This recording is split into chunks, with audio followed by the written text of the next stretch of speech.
আলাইকুম ওয়া রাহমাতুল্লাহ।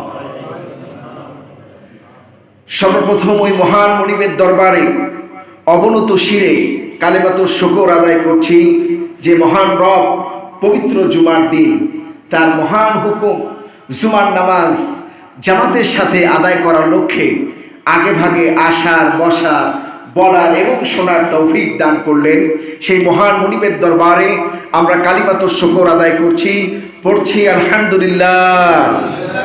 আমরা সকলে বলছি রব্বানা লাকাল হামদ হামদান কাসীরান তাইয়িবান মুবারাকান ফীহি ইয়া রাব্বি লাকাল হামদু কামা ইয়ানবাগি লিজালালি ওয়াজহিকা ওয়াসিমি সুলতানিকা।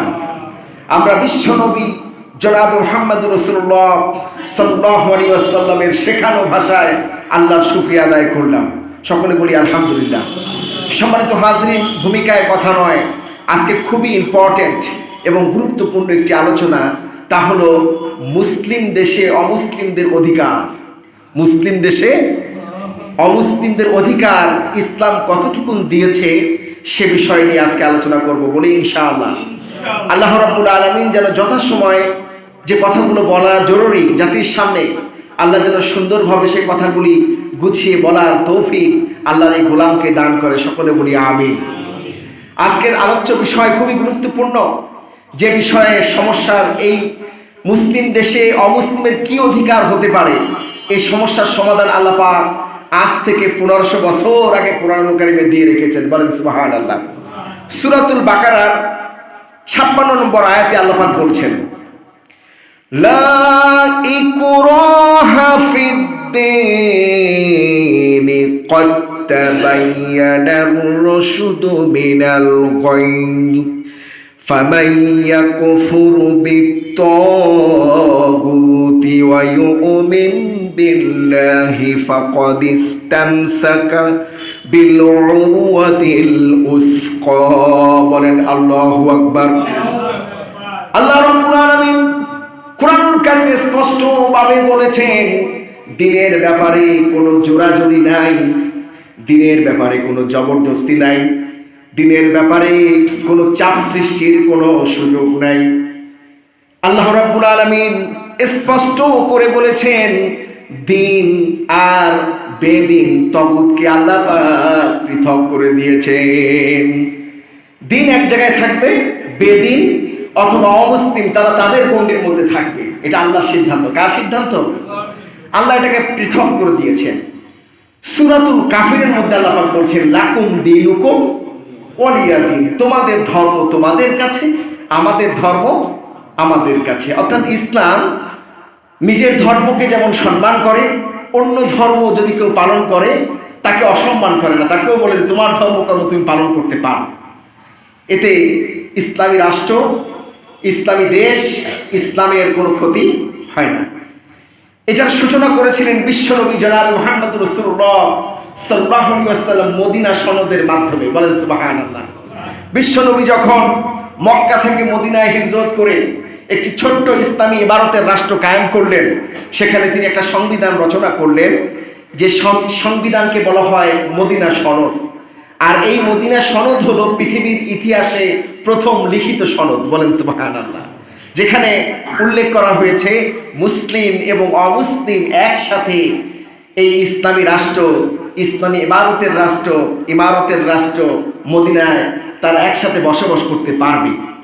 প্রত্যেকে তার নিজ নিজ ধর্মকর্ম পালন করতে পারবে, কোনো বাধা নেই। নিজ নিজ গণ্ডির মধ্যে সে তার ইবাদত বন্দেগী করবে, সে তার উপাসনা করবে। ইসলামী রাষ্ট্র কোনো বাধা প্রদান করবে না। এটা ইসলামী রাষ্ট্রের প্রথম ইসলামী রাষ্ট্র, মদিনা রাষ্ট্রের প্রথম সংবিধানে এটা পার্লামেন্টে পাশ হয়েছে। বলেন সুবহানাল্লাহ। অতএব ইসলামী রাষ্ট্রে অমুসলিমরা নিরাপদ। বলেন সুবহানাল্লাহ। অতএব ইসলামী রাষ্ট্রে অমুসলিমরা কি? নিরাপদ। এটা ইসলামের শিক্ষা। বলেন সুবহানাল্লাহ। ভাইরা আমার, বাবাজিরা আমার, ইসলাম অমুসলিমদের সাথে ওঠা বসা করতে বাধা দেয় না, অমুসলিমদের সাথে সম্পর্ক রাখতে বাধা দেয় না। তবে অমুসলিম যদি মুশরিক হয় তাহলে তার সাথে অন্তরঙ্গ বন্ধু হওয়া যাবে না। কে বলেছেন?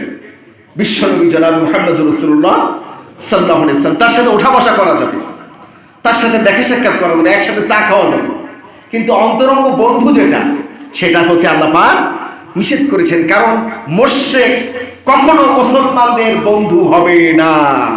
কে বলেছেন? আল্লাহ বলেছেন, আল্লাহ সতর্ক করেছেন। তোমরা যতই অন্তরঙ্গ বন্ধু হও না কেন, এরা সুযোগ পাইলেই তোমার বদনাম করবে, সুযোগ পেলেই তোমার ক্ষতি সাধন করার চেষ্টা করবে। তুমি যতই ভালোবাসো না কেন, এরা সুযোগ সন্ধানী। অতএব ওঠা বসা চলাফেরা হতে পারে, একসাথে চায়ের দোকানে বসে চা খাওয়া যেতে পারে, কিন্তু অন্তরঙ্গ বন্ধু মুশরিকরা কখনো তোমাদের হবে না। ভাইরা আমার, বাবাজিরা আমার, শফিক গোত্রের প্রতিনিধি, শফিক গোত্রের প্রতিনিধি বিশ্ব নবী জনাব মুহাম্মদুর রাসূলুল্লাহ সাল্লাল্লাহু আলাইহি ওয়াসাল্লামের সাথে মদিনায় দেখা করতে আসলেন। তাদেরকে মসজিদে নববীর মধ্যে বসতে দেওয়া হলো। যখন নামাজের সময় হয়ে গেল, যখন নামাজের সময় উত্তীর্ণ হলো, একজন সাহাবী বললেন, ইয়া রাসূলুল্লাহ, ইয়া হাবিবাল্লাহ, মসজিদে নববীর এক কোণায় কিছু অমুসলিম প্রতিনিধি দল এসেছে, তারা বসে আছে। বিশ্বনবী জনাব মুহাম্মদুর রাসূলুল্লাহ বললেন, অমুসলিম মসজিদে প্রবেশ করলে অথবা কোনো জমিনে বসলে সেই জমিনটা নাপাক হয়ে যায় না। অতএব তারা ওই কোণায় বসে থাকুক, আমরা নামাজ আদায় করে নেই। বলেন সুবহানাল্লাহ।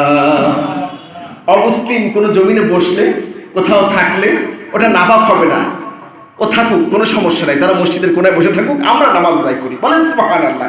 এটা ইসলাম, এটা হলো ইসলামের আদর্শ।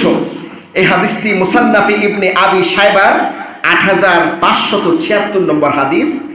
আবার অন্য একটি জায়গায় আসছে 8774 নম্বর হাদিস। বলেন সুবহানাল্লাহ। অর্থাৎ অমুসলিমদের সাথে ওঠা বসা করলে, তারা পাশে এসে বসলে মুসলমানরা নাপাক হয় না, কিন্তু অমুসলিমরা এটা করেছে এক সময়, মুসলমানদের সাথে করছে না, এখন অনেকটা কমে গেছে। কোনো অমুসলিমের বাড়ি কোনো মুসলমান ঢুকলে যে পাটিতে বসতো, ওই পাটি না ধোয়া পর্যন্ত কোনো অমুসলিম ওইটাই বসতো না। আছে না এরকম? হয়েছে না এরকম? বলতে সব শেষ হয়ে গেছে, মুসলমানের বাচ্চা ঢুকছে, নেরোর বাচ্চা ঢুকেছে, এরকম বলছে না মুসলমানদেরকে এক সময়। আলহামদুলিল্লাহ, আল্লাহ পাক এখন আস্তে আস্তে তাদেরকে বুঝ দান করছে, এখন অতটা আমাদেরকে তাচ্ছিল্য করতে পারে না, বলি আলহামদুলিল্লাহ। কিন্তু ইসলাম শিক্ষা দিয়েছে, অমুসলিমকে তাচ্ছিল্য করো না, সে মসজিদের কোণায় বসতে বসুক, তাকে বসতে দাও। কে শিক্ষা দিয়েছেন? বিশ্বনবী জনাব মুহাম্মদুর রাসূলুল্লাহ সাল্লাল্লাহু আলাইহি ওয়াসাল্লাম। ভাইরা আমার, বাবাজিরা আমার, বিশ্বনবী বলেছেন, মুসলিম হোক অমুসলিম হোক, কারোর উপরে জুলুম করা যাবে না। আয-যুলমু যুলমাতুন ইয়াউমাল কিয়ামাহ, জুলুম কিয়ামতের দিন কঠিন অন্ধকার হয়ে দেখা দিবে। জুলুম কঠিন অন্ধকার হয়ে দেখা দিবে। বিশ্বনবী বলেছেন, কখনো কোনোভাবে কোনো ব্যক্তির উপরে জুলুম করা যাবে না। বিশ্বনবী জনাব মুহাম্মদুর রাসূলুল্লাহ সাল্লাল্লাহু আলাইহি ওয়াসাল্লাম মুআয ইবনে জামালকে এক এলাকার গভর্নর নিয়োগ করলেন, আর বললেন, ও মুআয, মাজলুমের বদদোয়া থেকে বেঁচে থেকো, কারণ মাজলুমের বদদোয়া সরাসরি আরশে আজিমে পৌঁছে যায়। মাজলুমের বদদোয়া নিও না, রাষ্ট্রীয় ক্ষমতায় বসছো, গভর্নর হচ্ছ, কারোর উপরে জুলুম করবে না, কারোর বদদোয়া নিবে না, কারণ মাজলুমের বদদোয়া সরাসরি কোথায় পৌঁছে যায়? আরশে আজিমে পৌঁছে যায়। ভাই আমার, পৃথিবীর বিভিন্ন দেশে বিভিন্ন প্রান্তে আমরা লক্ষ্য করি, অন্য ধর্মের লোকদেরকে সহ্য করা হয় না। বিশেষ করে ভারতের দিক তাকায় দেখেন না, বিভিন্ন রাজ্যে মুসলমানদের মসজিদগুলোকে কিভাবে ভাঙা হচ্ছে দেখেন না আপনারা ইউটিউবে। অথচ বাংলাদেশে কোথাও কোনো প্রান্তে একটা মন্দিরের ইট খোলা হয়েছে। এটা আমাদের ইসলামের শিক্ষা নয়। ইসলাম অন্য ধর্মকে সম্মান করতে শেখায়, অন্য ধর্মের লোকদের নিরাপত্তা দিতে শেখায় ইসলাম। বলেন সুবহানাল্লাহ।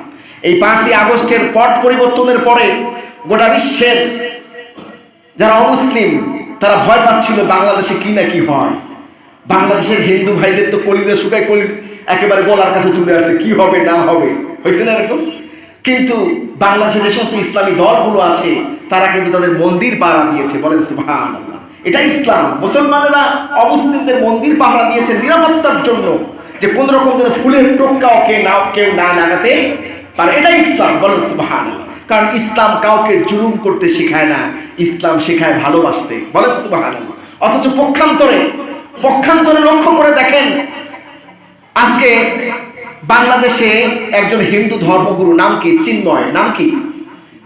চিন্ময়কে কিন্তু ধর্মীয় কোনো কারণে গ্রেফতার করা হয়নি। চিন্ময়কে গ্রেফতার করা হয়েছে, সে রাষ্ট্রদ্রোহী বক্তব্য রেখেছে।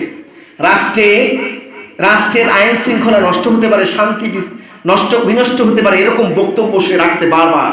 রাষ্ট্রের সার্বভৌমত্বকে লক্ষ্য করে সে বক্তব্য রেখেছে, এই জন্য রাষ্ট্রদ্রোহী মামলায় তাকে গ্রেফতার করা হয়েছে।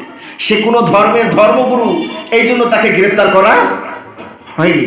অথচ দুঃখজনক হলো সত্য, আমাদের বন্ধু নামের শত্রু রাষ্ট্র, পার্শ্ববর্তী রাষ্ট্র, সবাই বলে বেড়ায় আমাদের বন্ধু, অথচ আমাদের দেশের সাধারণ নাগরিককে তারা পাখির মতো গুলি করে হত্যা করে। ফেরানির মতো ছোট্ট একটা নিষ্পাপ বাচ্চাকে 12 ঘন্টা তার কাটায় গুলি করে ঝুলিয়ে রাখতে পারে। তাদের কাছ থেকে আর কি আশা করা যায়? চিন্ময়কে গ্রেফতার করা হলো রাষ্ট্রদ্রোহী মামলায়, অথচ চিন্ময় সম্পর্কে ভারতবর্ষে প্রচার হচ্ছে চিন্ময় ধর্মগুরু, এই জন্য তাকে ধরা হয়েছে। অথচ চিন্ময় যে বক্তব্যগুলো রেখেছে সব ইন্টারনেটে রেকর্ড করা আছে, বিভিন্ন চ্যানেলে আছে। পুরো রাষ্ট্রের বিরুদ্ধে সে বক্তব্য রেখেছে, রাষ্ট্রের আইন শৃঙ্খলা নষ্ট হয়, সার্বভৌমত্বের উপর আঘাত হানে, এইরকম বক্তব্য ছিল চিন্ময়ের বক্তব্যের মধ্যে, এই জন্য তাকে গ্রেফতার করা হয়েছে। অথচ এই বক্তব্যকে কেন্দ্র করে, তাকে গ্রেফতারকে কেন্দ্র করে তার সাথে কত সুন্দর আচরণ করা হয়েছে। তাকে যখন কোর্টে তোলা হয়েছে তাকে ডাবের পানি খেতে দেওয়া হয়েছে। কি দেওয়া হয়েছে? অথচ আলেম ওলামাকে ধরার সময় বেরি পরানো হয়েছিল, বাংলাদেশে হয়েছিল না এক সময়, গলায় বেরি হাতে বেরি। আর একজন চিন্ময়কে, একটা ধর্মগুরুকে ধরা হয়েছে, তাকে সম্মান দেখানো হয়েছে, তাকে চেয়ারে বসিয়ে ডাবের পানি পান করানো হয়েছে, তাকে কত সম্মানে রাখা হয়েছে। অথচ ভুলভাবে আমাদের পার্শ্ববর্তী দেশের মিডিয়াগুলো এত মিথ্যা কথা ছড়াতে পারে, দুঃখজনক হলো সত্য। একজন আইনজীবীকে চিন্ময়ের দলের লোকেরা, ইসকন, তারা অন্যায়ভাবে কুপিয়ে হত্যা করলো। তারা এই বিষয়টাকে উল্টায় দিয়ে বললো নাকি চিন্ময়ের আইনজীবীকে মারা হয়েছে। চিন্তা করা যায়? তো রিসেন্টলি একটা প্রতিবেদন আসছে অনলাইনে, যে বিশ্বের সবচাইতে মিথ্যা প্রকাণ্ডা ছড়ায় হলো ভারতীয় মিডিয়া। এদের মতো মিথ্যা কথা পৃথিবীর বুকে কোনো মিডিয়া বলে না, যতটা মিথ্যা কথারা বলছে। আলহামদুলিল্লাহ, আমরা আমাদের রাষ্ট্র বর্তমান সরকার প্রধানকে ধন্যবাদ জানাই। তিনি যখন এই পরিস্থিতি লক্ষ্য করলেন, গোটা জাতিকে তিনি ঐক্যবদ্ধ করলেন, বলেন সুবহানাল্লাহ। সবাইকে নিয়ে একসাথে তিনি মিটিং করলেন। জাতিগত প্রশ্ন এখানে কে কোন দল করে দেখার কোনো সুযোগ নাই। আমাদের বিরুদ্ধে যখন ষড়যন্ত্র করা হলো, বাংলাদেশের সমস্ত মুসলমান, সমস্ত জনতা, হিন্দুরা পর্যন্ত ঐক্যবদ্ধ হয়েছে, বলেন সুবহানাল্লাহ। হিন্দুরা পর্যন্ত তারা ভারতীয় মিডিয়ার বিরুদ্ধে, ভারতীয় সরকারের বিভিন্ন পর্যায়ের নেতাদের বক্তব্যের বিরুদ্ধে তারা মিছিল করেছে ঢাকায়, ঠিক কিনা বলেন? একজন পশ্চিমবঙ্গের বিরোধী দলের নেতা, নাম কি? শুভেন্দু। এই শুভেন্দুর একটা বিষয় একটা ভাইরাল হয়েছে, আপনারা দেখছেন। শুভেন্দুর কাছের মানুষ, এক আইনজীবী, তিনি বলছেন যে এই শুভেন্দু এত হিন্দু করে, এত সনাতন করে, ও 1 বাটি নেয়, 2 বাটি না 3 বাটি গরুর গোস্ত আমার সামনে খাইছে। এই শুভেন্দু আমার বাড়িতে রাত্রে খাবার জন্য টিফিন ক্যারিয়ারে ভরে নিয়ে গিয়েছে। আর সেই শুভেন্দু এখন মুসলমানদের বিরুদ্ধে বক্তব্য রাখে। বাংলাদেশে ইসলাম গেল, নিজেই ইসলাম মেনে বসে আছে গরুর গোস্ত খাইয়া, ঠিক কিনা? বাংলাদেশে হিন্দু গেল, নিজেই সনাতন ধর্ম একেবারে বিসর্জন দিয়েছে গরুর গোস্ত খাইয়া। 3 বাটি, কয় বাটি? 3 বাটি জম্বের খাওয়া খাইছে। আর এই শুভেন্দুই বেশি বাংলাদেশের বিরুদ্ধে বক্তব্য রাখছে, ঠিক কিনা বলেন? আমরা তীব্র নিন্দা জানাই। আমরা ইসলাম ধর্মের অনুসারী যারা, আমরা অন্য ধর্মের ভাইদেরকে সম্মান করি, ঠিক কিনা? অন্য ভাইদেরকে আমরা সম্মান করি, শ্রদ্ধা করি, ভালোবাসি, ভালোবেসে কাছে রাখতে জানি, বলেন সুবহানাল্লাহ। এটা ইসলাম। ভারত শত বছর, প্রায় 850 বছর মুসলমানেরা শাসন করেছে। আপনারা কোন একটা নজির দেখান যে এই 850 বছর মুসলিম শাসন আমলে আপনাদের কোন মন্দিরের গায়ে হাত দিয়েছে কিনা? কেউ দিয়েছে? একটা উদাহরণ আপনারা দেখাতে পারবেন না। আপনারা সামান্য ভুয়া ভুয়া তথ্য এনে বাবরি মসজিদকে 92 সালে আপনারা ভাঙা শুরু করলেন, ওখানে আপনারা ইসকন মন্দির প্রতিষ্ঠা করলেন। এই ইসকন সংগঠনটা বাংলাদেশে শান্তি প্রতিষ্ঠার জন্য আসে নাই, অশান্তি প্রতিষ্ঠার জন্য এসেছে, এটা বিশ্বাস করতে হবে। এই যে তারা ৭৬টা মন্দির প্রতিষ্ঠা করে বাংলাদেশের বিরুদ্ধে চক্রান্ত করছে ইসকন, আল্লাহ যেন এই গজবের হাত থেকে আমাদেরকে হেফাজত করে, সকলে বলি আমিন। ভাইরা আমার, বাবাজিরা আমার, বিশ্বনবী জনাবে মুহাম্মদুর রাসূলুল্লাহ আমাদেরকে শিক্ষা দিয়েছেন।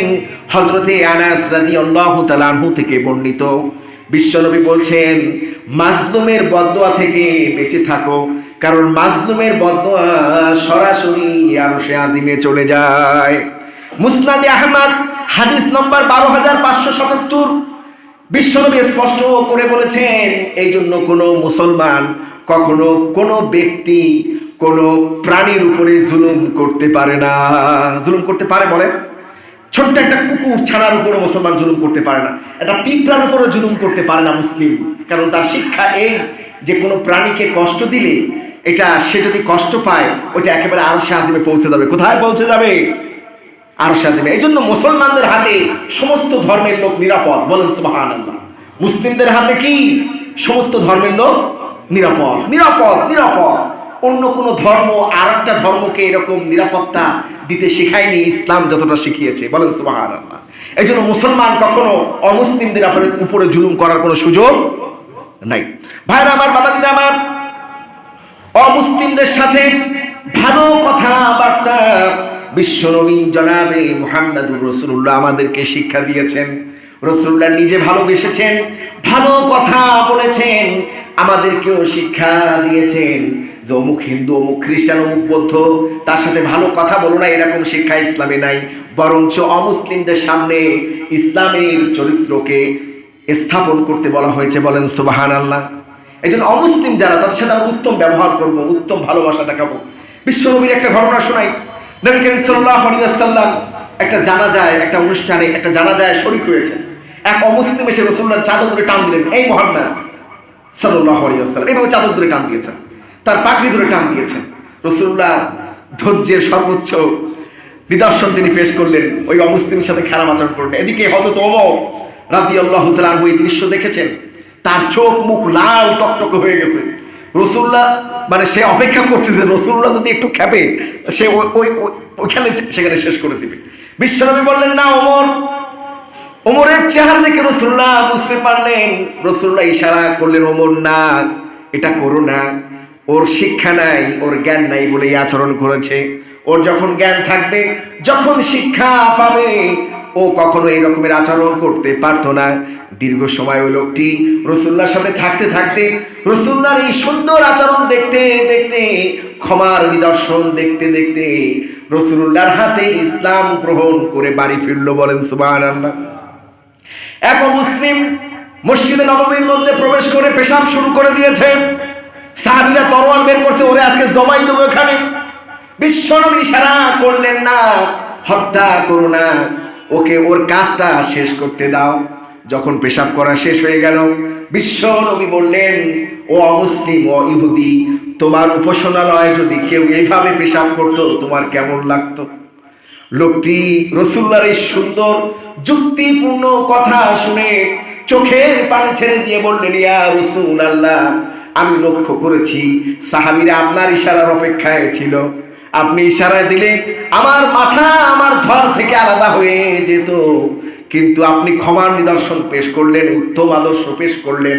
আমি আর অমুসলিম থাকতে চাই না, আমি পড়ে নিলাম লা ইলাহা ইল্লাল্লাহু মুহাম্মাদুর রাসূলুল্লাহ। এটা ইসলাম, বলেন সুবহানাল্লাহ। এটা ইসলাম, এটা ইসলাম, এটাই হলো ইসলাম। এই জন্য অমুসলিমদের সাথে উত্তম আচরণ করা। বিশ্বনবী জনাবে মুহাম্মদুর রাসূলুল্লাহ সাল্লাল্লাহু আলাইহি ওয়াসাল্লাম অমুসলিমদেরকে দেখতে যেতেন, অসুস্থ হলে তার পাশে দাঁড়াতেন, বলেন সুবহানাল্লাহ। রাসূলুল্লাহর খেদমতে এক ইহুদি যুবক রাসূলুল্লাহর খেদমতে সব সময় থাকতো। বিশ্বনবী লক্ষ্য করলেন যুবক ছেলেটা আসে না। রাসূলুল্লাহ যুবক ছেলেটার বাড়িতে গেল, বাড়ি গিয়ে লক্ষ্য করে দেখলো ইহুদি যুবকটি অসুস্থ হয়ে বিছানায় শুয়ে আছে। বিশ্বনবী তার ডান হাত দিয়ে তার কপালটা এভাবে হাতটা বুলিয়ে দিলেন, তার হাতটা ধরে তাকে বললেন ইসলাম গ্রহণ করে নাও। যুবক ছেলেটি তার পিতার মুখের দিক তাকালো, পিতা ইশারা করে বলল আব্দুল্লাহর পুত্র মুহাম্মদ সত্য, তুমি দিন গ্রহণ করতে পারো।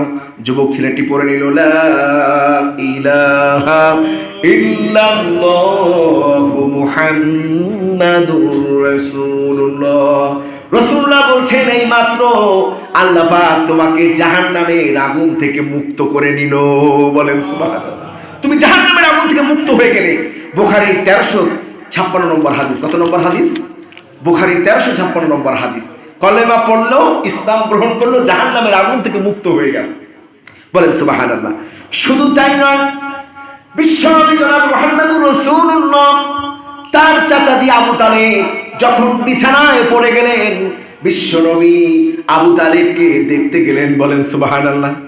আবু তালেবের শয্যা, তার বিছানার পাশে আবু জেহেল বসে আছে, আব্দুল্লাহ ইবনে আবু মাইয়া বসে আছেন, হযরত ইবনুল মুসাজ্জির, হযরত ইবনে মুসাজ্জির তার পিতা থেকে বর্ণনা করেন এই হাদিসটি।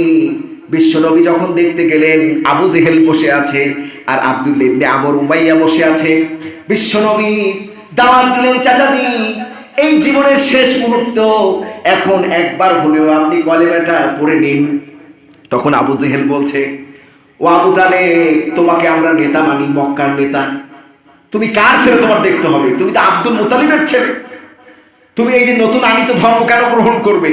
আমরা যে ধর্মের অনুসারী, এই ধর্মের উপরে তুমি তুমি প্রতিষ্ঠিত থাকো, এই ধর্মের উপরে তুমি মৃত্যুবরণ করো, এই নতুন ইসলামের উপরে তোমার মৃত্যুবরণ করা লাগবে না।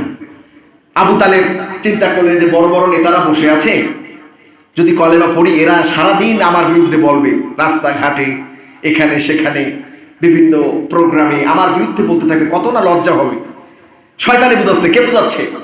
শয়তানি বুঝাচ্ছে। এদিকে তার মৃত্যু হয়ে গেল। একজন সাহাবী রাসূলুল্লাহর কাছে গিয়ে বলেন, ইয়া রাসূলুল্লাহ, ইয়া হাবিবাল্লাহ, এই মাত্র আপনার চাচাজির মৃত্যু হয়েছে, কিন্তু মৃত্যুর সময় আপনার একটা জিনিস লক্ষ্য করেছি, সে ঠোঁট নাড়িয়ে কলেমা পড়ার চেষ্টা করেছে, ঠোঁট নাড়িয়ে।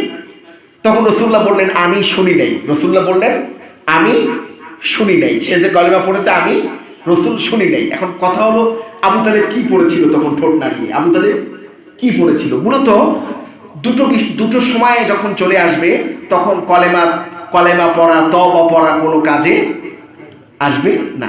এক নম্বর হলো, যেদিন সূর্য পশ্চিম দিকে উদিত হবে, অমুসলিমরা জানে কিয়ামত যেদিন সংগঠিত হবে, ইসলামের নবী, বিশ্ব নবী জনাবে মুহাম্মদুর রাসূলুল্লাহ বলেছেন সূর্য পশ্চিম দিকে উদিত হবে।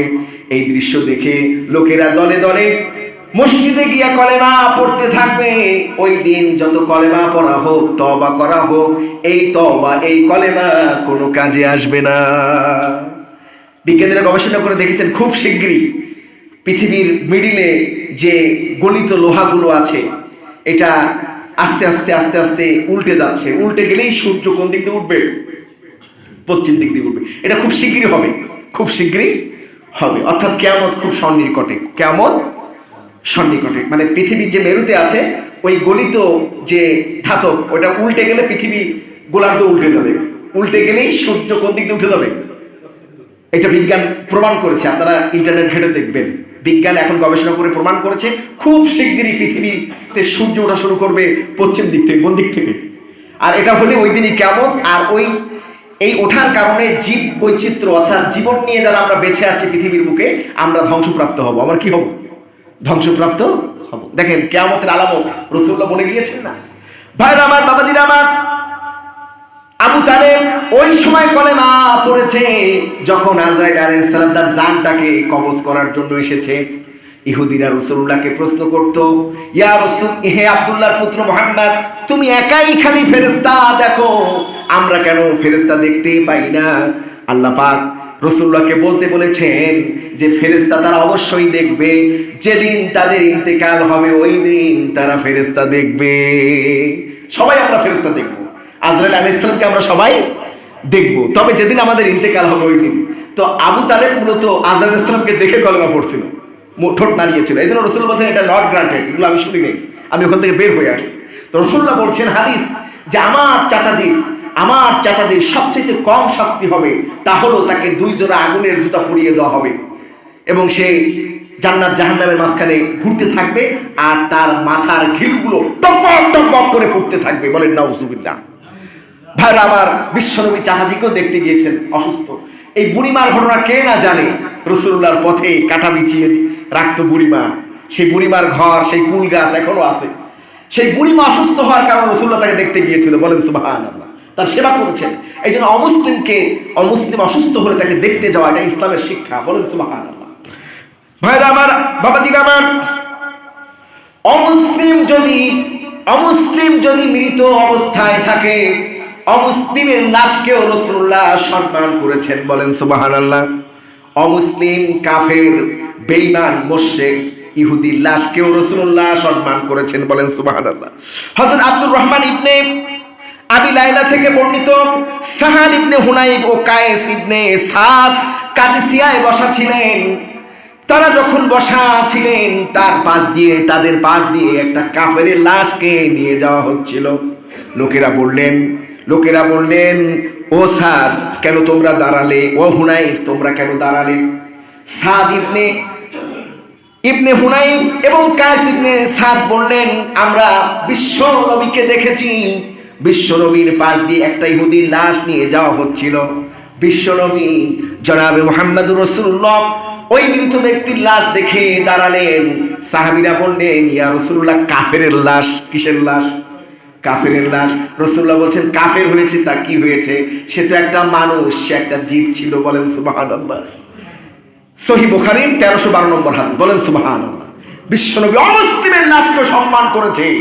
আজকে অমুসলিমরা আমাদেরকে শিক্ষা দিতে চায় আমরা নাকি সংখ্যালঘুদের অধিকার আদায় করি না। এটা শয়তানও বিশ্বাস করবে না। কে বিশ্বাস করবে না? শয়তানও। কারণ মুসলমানরা সবচেয়ে অমুসলিমদেরকে সম্মান দিতে জানে, কারণ মুসলমানদের ধর্মীয় গ্রন্থে এটা আছে। বলেন সুবহানাল্লাহ। রাসূলুল্লাহ শিক্ষা দিয়েছেন। বিশ্বনবী জনাব মুহাম্মদুর রাসূলুল্লাহ সাল্লাল্লাহু আলাইহি ওয়াসাল্লাম অমুসলিম বন্দীদের সাথে উত্তম আচরণ করতে বলেছেন। বলেন সুবহানাল্লাহ। যুদ্ধের সময় যদি অমুসলিমরা বন্দী হয়, তাদের সাথে উত্তম আচরণ বিশ্বনবী সাহাবীদেরকে নির্দেশ দিয়েছেন। আর রাসূলুল্লাহ বলেছেন, একজন অমুসলিম যদি 10 জন নিরক্ষর মুসলমানকে স্বাক্ষর জ্ঞান শেখাতে পারেন, তাহলে তাকে মুক্তি দিয়ে দিবা। বলেন সুবহানাল্লাহ। একজন অমুসলিম শিক্ষিত গ্রেফতার হয়েছে যুদ্ধের ময়দানে, তাকে বলা হয়েছে যে তুমি 10 জন মুসলমান যারা নাম লিখতে পারে না, এইরকম তাদেরকে নাম লেখা শেখাবা, আর এটা যদি তুমি পারো তাহলে তোমাকে মুক্ত করে দেওয়া হবে। বলেন সুবহানাল্লাহ।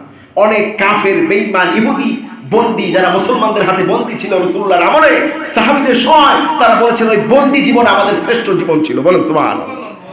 কি ভালোবাসতেন রাসূলুল্লাহ অমুসলিম বন্দী, এবং বন্দী যেই হোক তার সম্মান রক্ষা করেছেন রাসূলুল্লাহ। বলেন সুবহানাল্লাহ। শুধু তাই নয়, অমুসলিমদেরকে দান সদকা করার ব্যাপারে উৎসাহিত করা হয়েছে। অমুসলিম যদি ক্ষুধার যন্ত্রণায় চিৎকার করে অসুস্থ হয়ে থাকে, তাহলে তার পাশে দাঁড়ানোর ব্যাপারে রাসূলুল্লাহ উৎসাহিত করেছেন। বলেন সুবহানাল্লাহ। ইভেন বিশ্বনবী জনাবে মুহাম্মদুর রাসূলুল্লাহ সাল্লাল্লাহু আলাইহি ওয়াসাল্লাম তিনি ফিতরার টাকা দেওয়ার ব্যাপারে উৎসাহিত করছেন, যে অমুসলিম যদি অসহায় হয় পাশে ফিতরার টাকা দিতে পারো তাকে। আল্লাহু আকবার। অসুস্থ হলে দেখতে যাও, কিন্তু তোমার টাকা নিয়ে সে যেন কোনো শিরকের কাজে লিপ্ত না হয়, সেদিকে লক্ষ্য রেখো। কে বলেছেন? বিশ্বনবী জনাবে মুহাম্মদ রাসূলুল্লাহ সাল্লাল্লাহু আলাইহি ওয়াসাল্লাম। 9 নম্বর পয়েন্ট সেটা বলি, আমার নির্দিষ্ট সময় শেষ, এটা বলে আমি শেষ করে দিব। হযরতে আসমা রাদিয়াল্লাহু তাআলা আনহা, তার ঘরে তার মা আসবেন মক্কা থেকে মদিনায়। কোথায়? তো তিনি রাসূলুল্লাহর কাছে প্রশ্ন করলেন, ইয়া রাসূলুল্লাহ, আমি তো মুসলিম আর আমার মা মুশরিকা, সে আমার ঘরে আসবে মক্কা থেকে মদিনায়, তার সাথে আমি কেমন আচরণ করব? বিশ্বনবী বলছেন, শোনো ও আমার মহিলা সাহাবী, শোনো, তার সাথে উত্তম আচরণ করবে, তাকে ভালো জায়গায় বসতে দিবা, মায়ের যে অধিকার, পরিপূর্ণ অধিকার তাকে দিবা। বলেন সুবহানাল্লাহ। অমুসলিম যদি আপনার প্রতিবেশী হয়, অমুসলিম যদি আপনার আত্মীয় হয়, তার হক আদায় করতে ইসলাম শিখিয়েছে। বলেন সুবহানাল্লাহ। অথচ আজকে কিছু অশিক্ষিত মূর্খ, ধর্মের কোনো জ্ঞান নাই, তারা মুসলমানদেরকে মানবতা শিক্ষা দিতে আসে, মুসলমানদের বিরুদ্ধে বিশ্ব সবাই অভিযোগ করে যে বাংলাদেশে নাকি অমুসলিমরা নিরাপদ না। এটা সবচেয়ে মিথ্যা কথা। এই শতকের সবচেয়ে বড় মিথ্যা কথা হলো যে অমুসলিমরা বাংলাদেশে নিরাপদ না। এটা সবচেয়ে মিথ্যা কথা। সবচেয়ে পৃথিবীর সব মুসলিম দেশে অমুসলিমরা নিরাপদ, বলেন সুবহানাল্লাহ। কিন্তু তোমরা মুসলমানদের নিরাপত্তা দিতে পারোনি। তোমরা মুসলমানদের মসজিদকে ভেঙেছ। মুসলমানরা কখনো মন্দিরে হাত দেয়নি, তারা পাহারা দিয়েছে, বলেন সুবহানাল্লাহ। আমার ভাইরা, আমার সম্মানিত আমার মুসল্লি, আপনাদেরকে আমি কলিজা দিয়ে ভালোবাসি। ঐক্যবদ্ধ থাকবেন। বাংলাদেশের সকল ষড়যন্ত্র বাংলাদেশের বিরুদ্ধে ইনশাআল্লাহ নস্যাৎ হয়ে যাবে, বলি ইনশাআল্লাহ। যারাই আপনাদের সামনে এই সমস্ত ভুলভাল বকবে, তাদেরকে বুঝাবেন যে মুসলমান কখনো অমুসলিমদের অধিকার হরণ করেনি, অধিকার দিয়েছে, বলেন সুবহানাল্লাহ। আল্লাহ পাক আমাদের সকলকে আজকের আলোচ্য বিষয়ে অনুধাবন করে আমল করার তৌফিক দান করুক, আমিন। ওমা তাওফিক ইল্লা বিল্লাহ। আমাদের যাদের সুন্নাত বাকি আছে, আমরা সুন্নাত আদায় করে নিই।